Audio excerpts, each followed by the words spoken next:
Good morning. आशा करते हैं आप लोग बढ़िया होंगे और अपनी आगे की प्रिपरेशन में लगे होंगे। आइए, ये नोटिफिकेशन है 68 बीपीएससी का, और आप लोगों को पता है कि आज से इसका फॉर्म फिलअप करना स्टार्ट हो गया है। तो फॉर्म फिलअप करने से पहले नोटिफिकेशन की जो बारीकियां हैं उसको एक बार देख लिया जाए, क्योंकि इस बार बहुत सारे चेंजेस किए गए हैं। और हम तो वीडियो बना के आप लोगों को जो इंपॉर्टेंट चेंजेस है वो तो बता देंगे, लेकिन आप लोगों से एक अनुरोध है कि फॉर्म भरने से पहले आप लोग भी एक बार नोटिफिकेशन को पढ़ लें और इनकी बारीकियों को समझ लें कि आखिर क्या क्या परिवर्तन 68 बीपीएससी में जो पीटी एग्जाम होने वाला है उसमें किए जाने वाले हैं। तो आइए, फॉर्म को देखने से, नोटिफिकेशन को देखने से पहले ज़रा वैकेंसियों को देख ले। बीपीएससी के इतिहास में तो अभी तक की सबसे कम वैकेंसियाँ कहीं जा रही हैं लोगों के द्वारा, 281। यहाँ पे आप लोग देख सकते हैं 281 वैकेंसी है। और ये जो 77 यानी 281 में 77 महिलाओं के लिए रिजर्व है, ये दोनों को ऐड मत कर दीजिएगा। बहुत कम वैकेंसी आई हैं, इसको तो आप लोग देख लें। और यहाँ अभी तक 21 डिपार्टमेंट से वैकेंसी आ चुकी है। 67 में शायद 24th टोटल डिपार्टमेंट थी, तो यानी 3 से 4 डिपार्टमेंट से वैकेंसी आने की संभावनाएं हैं। अब कितनी वैकेंसी आती हैं लेकिन इस पर तो भविष्य में ही पता चलेगा। तो आइए, कुछ जो पॉइंट है उसको हम लोग देख लें। सबसे पहला पॉइंट तो ये वाला है कि प्रारंभिक परीक्षा से पहले जितनी वैकेंसी आएंगी उसको इसमें ऐड कर लिया जाएगा। यानी 12 फरवरी से पहले, यानी 11 फरवरी तक अगर जितनी वैकेंसी आएंगी उसको इसमें शामिल कर दिया जाएगा। तो संभावनाएं तो लोगों द्वारा बताई जा रही हैं कि वैकेंसियाँ इसमें ऐड हो सकती है 500 700, लेकिन मेरे अनुमान से हार्डली इसमें 100 वैकेंसी से ज़्यादा और ऐड होने की संभावना बहुत कम है। जाती भी है तो 400 के ही आसपास कुल वैकेंसियाँ देखने को मिलेगी, इससे ज़्यादा बढ़ने की संभावना बहुत कम है। जैसे 65 में आपको 434 की 54 ऐसी वैकेंसियाँ थी टोटल, उसी के आसपास जाने की संभावनाएं हैं। तो एक तो ये पॉइंट है, यानी वैकेंसी ऐड होने की संभावनाएं हैं।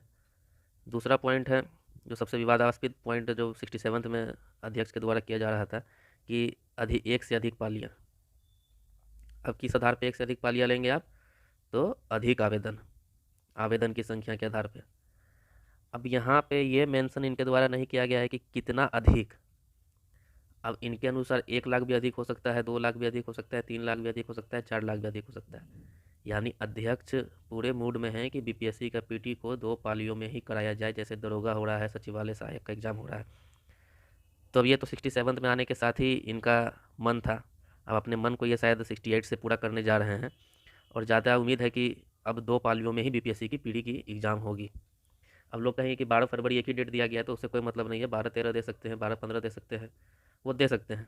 क्योंकि यहाँ पे अगर संख्या आप मेंशन कर देते हैं कि जैसे पिछले बार 6 लाख तक हम ले चुके हैं एक पाली में, अब 6 लाख से अधिक अगर वैकेंसी आती है तब हम 2 पाली में लेंगे। क्योंकि मेरा अभी तक का सबसे बड़ा जो बीपीएससी का एग्ज़ाम हुआ है वो 6 लाख। इससे पहले इतना अधिक अभ्यर्थियों पर एग्ज़ाम बीपीएससी कंडक्ट नहीं की है। तो यहाँ पे तो इनके द्वारा कोई कैप नहीं लगाया गया, कोई अपर लिमिट नहीं लगाया गया है कि अधिक संख्या क्या होती है। 50,000 भी अधिक हो सकती है, 1 लाख भी अधिक हो सकती है, 2 लाख भी अधिक हो सकती है। तो यानी एक बात को आप लोग माइंड मेकअप करके चलें कि 68 बीपीएससी में परसेंटाइल सिस्टम आने वाला है। अब 67 में जो विवाद शुरू हुआ था, आंदोलन का सबसे पहला और सबसे महत्वपूर्ण जो बिंदु था, ये परसेंटाइल सिस्टम था। 67 में तो लागू नहीं हुआ, लेकिन 68 में लागू होने की इसकी संभावनाएं लगभग अधिक है। संभावना इसकी बहुत ज़्यादा है कि 68 प्री में आपको परसेंटाइल सिस्टम देखने को मिल सकता है, क्योंकि यहाँ पे साफ लिखा है कि आवेदनों की संख्या के आधार पर एक से अधिक पाली। तो यहाँ पे कुछ मेंशन नहीं है। अगर आप कोई कैप लगा देते, अपर लिमिट लगा देते, समझ में आता है। 2 लाख भी इनको अधिक लगे, ये कहें कि हम 2 लाख को भी नहीं ले सकते हैं एक पाली में, और ये ले लेंगे, क्योंकि कहेंगे भाई हम नोटिफिकेशन में दे चुके थे। तो अब तैयारी जो 68 जो पीटी होने वाला है उसमें बहुत सारे चेंजेज के साथ 68 पीटी देखने को मिलेगी, जिसकी शुरुआत 2 पालियों से हो रही है। आगे और देखिए क्या इंपॉर्टेंट पॉइंट है। ये सब आप आरक्षण जो है ये सब तो हर बार की तरह ही है, इसको आप लोग पढ़ लें और समझ लें। यहाँ पे ज़रूर अपना अपना कोड देख लें कि आप किस आरक्षण या किस रिजर्व कैटेगरी से आते हैं और उसका कोड क्या है। हाँ, और यहाँ पे बीपीएससी जब भी फॉर्म भराती है तो आपको आपकी कैटेगरी के साथ साथ आपका कास्ट भी पूछा जाता है। तो इस बार आयोग सर के अध्यक्ष जो बता रहे थे कि वो कास्ट जो है, कि आप किस कास्ट में, किस आप जाति से आते हैं, तो वो जाति का नाम उसमें रहेगा और उसको सही सही भरें आप लोग। आगे बस यही रिजर्वेशन का है। और ये आप लोग देख लें कि प्रारंभिक परीक्षा, एक पॉइंट यहाँ पे जो है वो है कि प्रारंभिक परीक्षा में गलत उत्तर के लिए नकारात्मक अंकन यानी नेगेटिव मार्किंग लागू किया जाएगा। यानी एक चेंजेस यहाँ पे ये देखने को मिला है कि नेगेटिव भी इस बार आ रहा है। और नेगेटिव का क्या प्रोसीजर है वो आगे हम लोग बात करेंगे, जो सर या आयोग द्वारा हम लोगों से मांगा गया है, उस पर बहुत विशेष चर्चा करेंगे कि हम लोगों को किस पॉइंट को रखना चाहिए। अब यहाँ पे आइए, एक चल रहा है कि 67 67th बीपीएससी में जो इस बार मेंस का फॉर्म भराया जा रहा है, तो उसमें ऑप्शनल को लेके फीडबैक मांगा गया है बच्चों से। ऑप्शनल को लेके फीडबैक मांगा गया है, 7 से 8 पॉइंट है कि ऑप्शनल किस नेचर का होना चाहिए। तो बहुत सारे लोगों में ये दुविधा आ गई है कि क्या ये 68th बीपीएससी से लागू होगा। तो ये 68th बीपीएससी से लागू नहीं होने वाला है। ये जो मेंस का जो फीडबैक मांगा गया है बच्चों से कि मेंस के फॉर्म भरने के समय आप ऑप्शनल का नेचर क्या चाहते हैं, जिसमें 7 से 8 लगभग पॉइंट हैं, जिसमें से मेनली जो है कि ऑप्शनल को हटा के ऐसे डाल दिया जाए, ऑप्शनल क्वालिफाइंग कर दिया जाए, ऑप्शनल को मल्टीपल चॉइस कर दिया जाए, या जैसा है वैसे रहा जाए, या स्केलिंग की पद्धति में कुछ परिवर्तन लाया जाए। तो इसमें है क्या कि देखिए नोटिफिकेशन में मेंशन कर दिया गया है कि वैकल्पिक विषय होंगे, और वैकल्पिक ये विषय है, यानी अगर नोटिफिकेशन में आ गया है तो आप इस दुविधा में ना रहें कि ऑप्शनल 68 बीपीएससी से चेंज होने वाला है। आप 68 बीपीएससी में ऑप्शनल जो रखे हैं, जो सोच के आप पढ़ रहे हैं, आप वो ऑप्शनल की तैयारी करें। 68 बीपीएससी में ऑप्शनल चेंज नहीं हो रहा है। ये जो फीडबैक मांगा गया है मेंस के फॉर्म में, ये भविष्य में इस पर विचार किया जाएगा, और आने वाले जो अदर वैकेंसी हैं 69, 70, 71, उसमें ऑप्शनल के प्रारूप में कुछ चेंजेस देखने को मिल सकती है, क्योंकि ये नोटिफिकेशन में डाल दिया गया और ये यहाँ से हटने वाला नहीं। अगर 68 में ही ये डाल दें कि हम ऑप्शनल को हटा रहे हैं, तो ये फिर इनकी नोटिफिकेशन के आधार पे कोर्ट में चैलेंज होगा। तो यानी आप इस बात को बांध लें कि 68 बीपीएससी में ऑप्शनल चेंज नहीं हो रहा है। 68 बीपीएससी का जो मेंस का पैटर्न है, पीटी में तो चेंज हो ही रहा है, लेकिन मेंस का पैटर्न जो है वो पूर्व की जो बीपीएससियाँ होती जा रही हैं उसी आधार पे होगा, और वही सब ऑप्शनल के विषय होंगे, और ऑप्शनल का नंबर जो 300 अंक है वो ऐड होगा। क्योंकि वो आप देखिए, क्योंकि यहाँ पे भी लिखा गया है कि मुख्य परीक्षा हेतु ऑनलाइन आवेदन भरने उम्मीदवार को वैकल्पिक विषय का चयन करना अनिवार्य होगा। यानी नोटिफिकेशन में 2 से 3 बार आपको वैकल्पिक विषय की चर्चा है, और ये वैकल्पिक विषय नहीं हटने वाला है, क्योंकि बहुत सारे लोगों को ये दुविधा थी कि शायद ये हटने वाला हो, तो ये आने वाले भविष्य में हटेगा।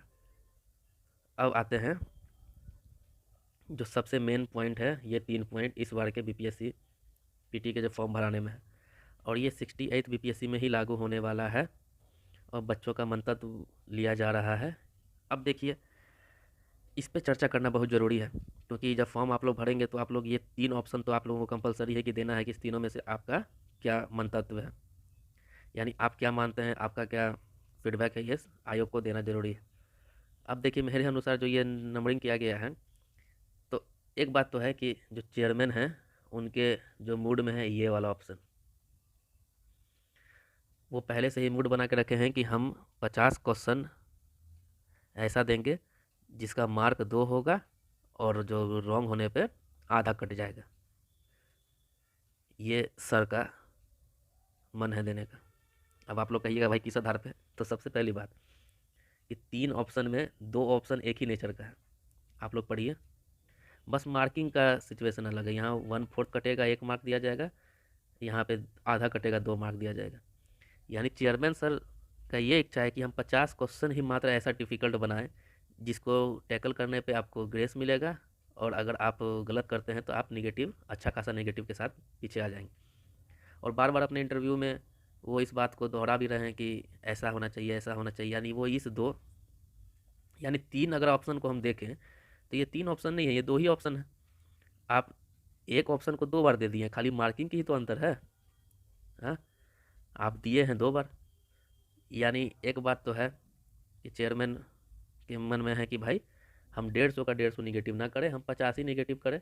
अब उसमें बच्चों से मार्किंग क्या होना चाहिए, यानी 2 दे दे या 1 दे दे, या आधा कट जाए या 1/4 कट जाए। और ये दिया गया है तीसरा मार्किंग की भाई 150 का 150 क्वेश्चन 1 नंबर का हो, और 1/4 इसमें निगेटिव हो। एक बार और डाउट है लोगों में कि ऑप्शन ई नहीं हटने जा रहा है, ये आप लोग मान लें। आंदोलन जो चल रहा है उसमें लोगों का मान है कि ऑप्शन ई के बिना हम निगेटिव नहीं आने देंगे, यानी ऑप्शन ई को हटाइए हम निगेटिव आने देंगे। तो मेरा मानना है ऑप्शन ई नहीं हटने जा रहा है, और ये ऑप्शन ई जो है बीपीएससी में रहेगा, पीटी में रहेगा। ये आप लोग ध्यान में लेके चले, ऑप्शन ई के साथ ही नेगेटिव आने जा रहा है, इसकी हटने की संभावना बहुत ही कम है।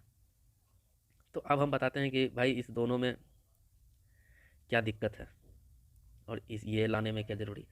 अब है कि हम तीनों को समझाते हैं, यानी तीनों क्या, 2 ही है, एक तो नंबर का अंतर है। हम ये दोनों ऑप्शन को समझाते हैं, और आप लोग अपने अनुसार अपने फीडबैक देंगे जब फॉर्म भरने जाएंगे।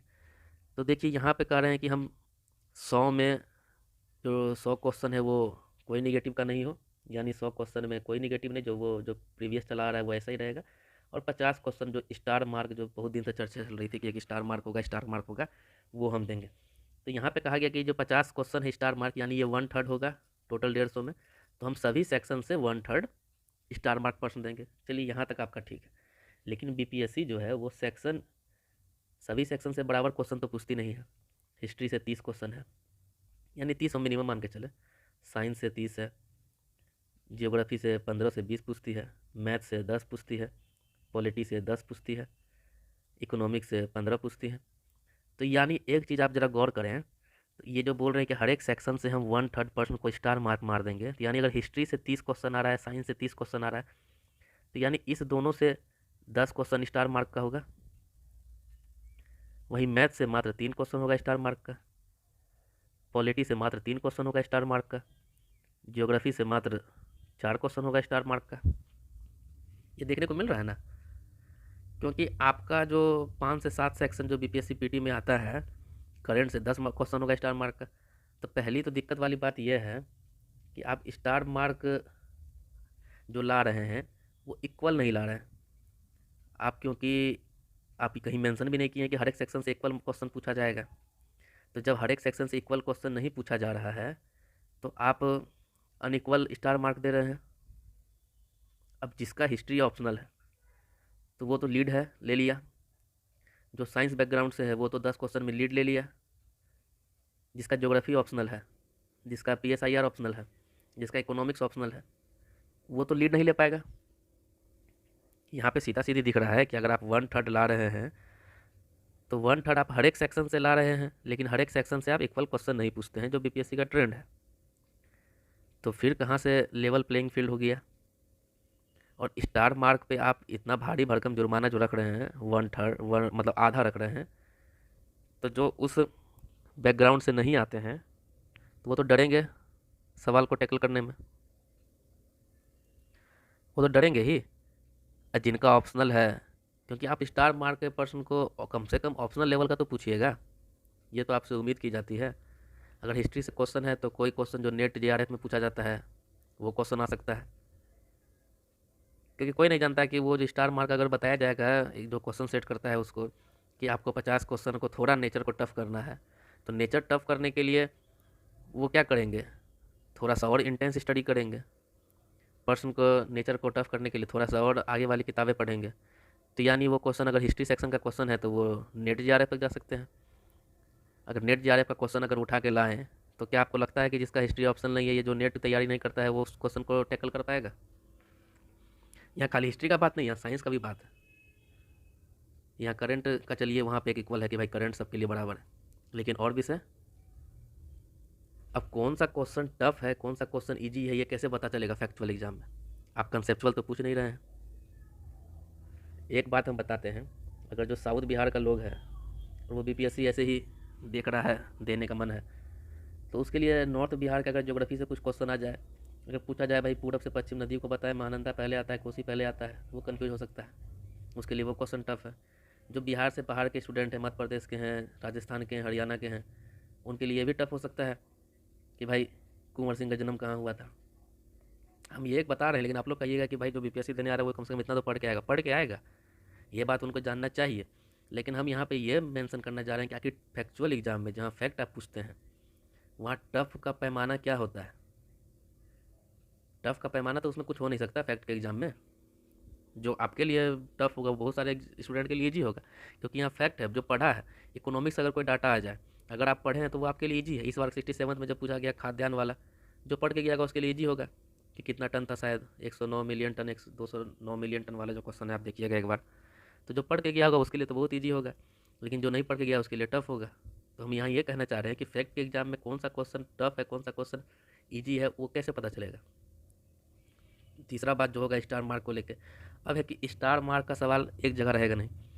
आप बनाते आ रहे हैं, बनाते आ रहे हैं, बीच में एक स्टार मार्क का सवाल आ गया।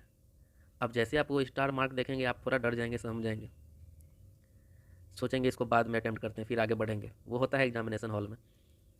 तो आप जब अटैम्प्ट करने जाएंगे बाद में समय नहीं बचेगा, अब फिर देखेंगे कि आप बहुत सारा क्वेश्चन मेरा तो ऐसे ही छूट रहा है, इस 50 क्वेश्चन में अटैम्प्ट तो करना है कुछ ना कुछ, नहीं तो 100 नंबर में कहाँ से कट ऑफ होने वाला है। अब उस अटैम्प्ट में पता चला आप इधर का निगेटिव कुछ ज़्यादा कर गए। और ये जो स्टार मार्क है वो एक मेंटली प्रेशर, एक्स्ट्रा जो प्रेशर बोलते हैं बच्चे को एग्जामिनेशन हॉल में देगा। जहाँ स्टार मार्क देखा जाएगा क्वेश्चन में, बच्चे को थोड़ा हिचकिचाहट होगी मन में कि आखिर ये क्या है, कैसे अटेम्प्ट करें।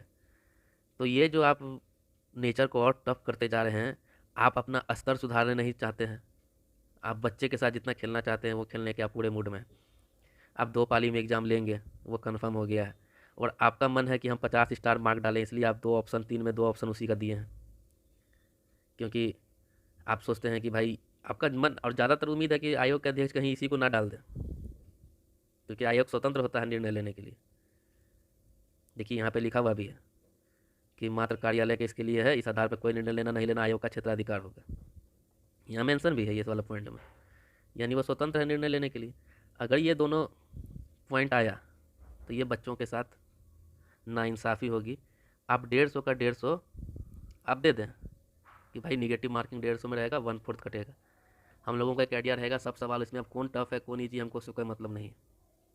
क्योंकि आप कंसेप्चुअल क्वेश्चन पूछ नहीं रहे हैं, आप स्टेटमेंट बेस्ड क्वेश्चन पूछ नहीं रहे हैं जो टफ और ईजी का बताएगा।